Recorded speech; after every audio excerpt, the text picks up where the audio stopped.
যা উড়ে যা ইউটিউব চ্যানেলে আপনাদের স্বাগত জানাই। আমরা উপস্থাপিত করে চলেছি শ্রীমকথিত শ্রী শ্রী রামকৃষ্ণ কথামৃতের ধারাবাহিক পর্ব কথামৃতের কথা। রামকৃষ্ণ অনুরাগী ভক্তগণের কাছে যা চির নমস্য।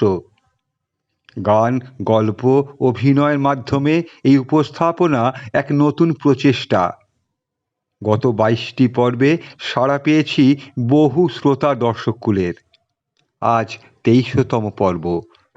নতুন বন্ধুদের কাছে অনুরোধ, চ্যানেলটি সাবস্ক্রাইব করে আমাদের সঙ্গে যুক্ত থাকুন। পাশে থাকা বেল আইকনটি প্রেস করে রাখুন, তাহলে ভিডিও প্রকাশের সঙ্গে সঙ্গে তা আপনার কাছে পৌঁছে যাবে।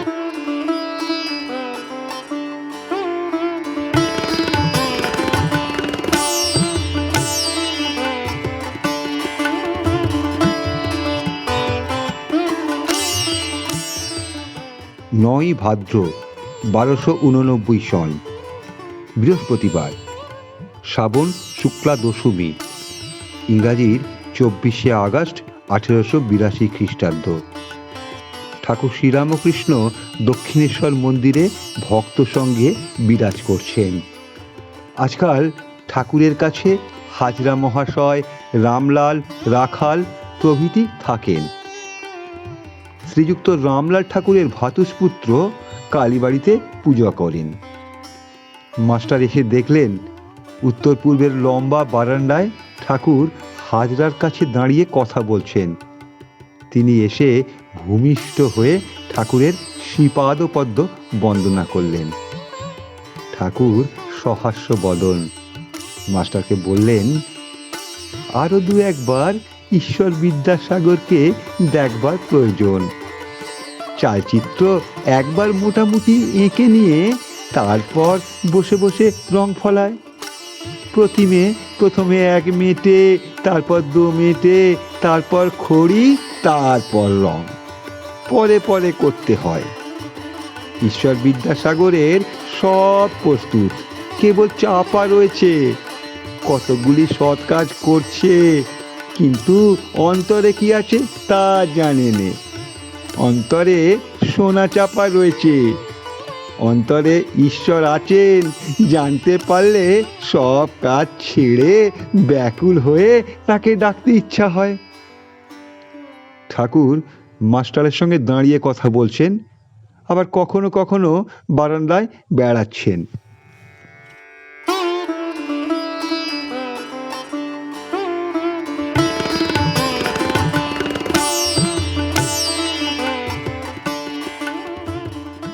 অন্তরে কি আছে তা জানবার জন্য একটু সাধন চাই।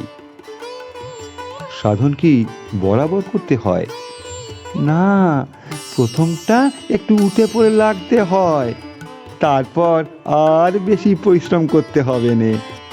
যতক্ষণ ঢেউ, ঝড়, তুফান আর বাঁকের কাছ দিয়ে যেতে হয়, ততক্ষণ মাঝি দাঁড়িয়ে হাল ধরতে হয়। সেটুকু পার হয়ে গেলে আর না। যদি বাঁক পার হলো আর অনুকূল হাওয়া বইল, তখন মাঝি আরাম করে বসে, হালে হাতটা ঠেকিয়ে রাখে। তারপর পাল টাঙাবার বন্দোবস্ত করে তামাক সাজতে বসে। কামিনী কাঞ্চনের ঝড় তুফানগুলো কাটিয়ে গেলে তখন শান্তি।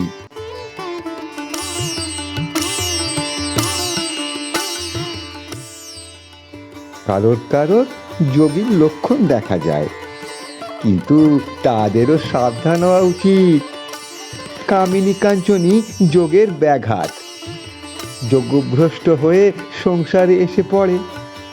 হয়তো ভোগের বাসনা কিছু ছিল, সেইগুলো হয়ে গেলে আবার ঈশ্বরের দিকে যাবে। আবার সেই যোগের অবস্থা। সটকা কল জানো? আগে না, দেখিনি কখনো। ও দেশে আছে, বাঁশ নুইয়ে রাখে, তাতে বড়শি লাগানো দড়ি বাঁধা থাকে। বড়শিতে টোপ দেওয়া হয়, মাছ যেই টোপ খায় অমনি সরাত করে বাঁশটা উঠে পড়ে। যেমন ওপরে উঁচু দিকে বাঁশের মুখ ছিল সেরকম হয়ে যায়। মিক্তি। একদিকে ভার পড়লে নিচের কাঁটা ওপরের কাঁটার সঙ্গে এক হয় না। নিচের কাঁটা মন আর ওপরের কাঁটা ঈশ্বর। নিচের কাঁটা ওপরের কাঁটার সঙ্গে এক হওয়ার নাম যোগ। মন স্থির না হলে যোগ হয় না। সংসার হাওয়া মনরূপ দ্বীপকে সর্বদা চঞ্চল করছে। ওই দ্বীপটা যদি আদপে না নড়ে তাহলে ঠিক যোগের অবস্থা হয়ে যায়। কামিনী কাঞ্চনী যোগের ব্যাঘাত। বস্তু বিচার করবে। মেয়ে মানুষের শরীরে কি আছে? রক্ত, মাংস, চর্বি, নাড়ি ভুঁড়ি, কৃমি, মুদ, বিষ্ঠা, এইসব। সেই শরীরের ওপর এত ভালোবাসা কেন? আমি রাজসিকভাবে আরোপ করতাম ত্যাগ করবার জন্য। সাধ হয়েছিল সাচ্চা জরির পোশাক পরব, আংটি আঙুলে দেব, নল দিয়ে গুড়গুড়িতে তামাক খাবো। সাচ্চা জরির পোশাক পরলাম, এরা আনিয়ে দিলে। খানিকক্ষণ পরে মনকে বললাম, মন, এর নাম সাচ্চা জরির পোশাক। তখন সেগুলোকে খুলে ফেলে দিলুম। আর ভালো লাগলো না। বললুম, মন, এরই নাম শাল, এরই নাম আংটি, আর এর নাম নল দিয়ে গুড়গুড়িতে তামাক খাওয়া। সেই যে সেসব ফেলে দিলুম, আর মন ওঠেনি। সন্ধ্যা আগত প্রায়। ঘরের দক্ষিণ পূর্বের বারান্দায় ঘরের দ্বারের কাছে ঠাকুর মণির সঙ্গে নিভৃতে কথা বলছেন। শোনো, যোগীর মন সর্বদাই ঈশ্বরেতে থাকে, সর্বদাই আত্মস্থ। চক্ষু ফেলে দেখলেই বোঝা যায়। যেমন পাখি ডিমে তা দিচ্ছে, সব মনটা সেই ডিমের দিকে, ওপরে নাম মাত্র চেয়ে রয়েছে। আচ্ছা আচ্ছা, আমায় সেই ছবি দেখাতে পারো?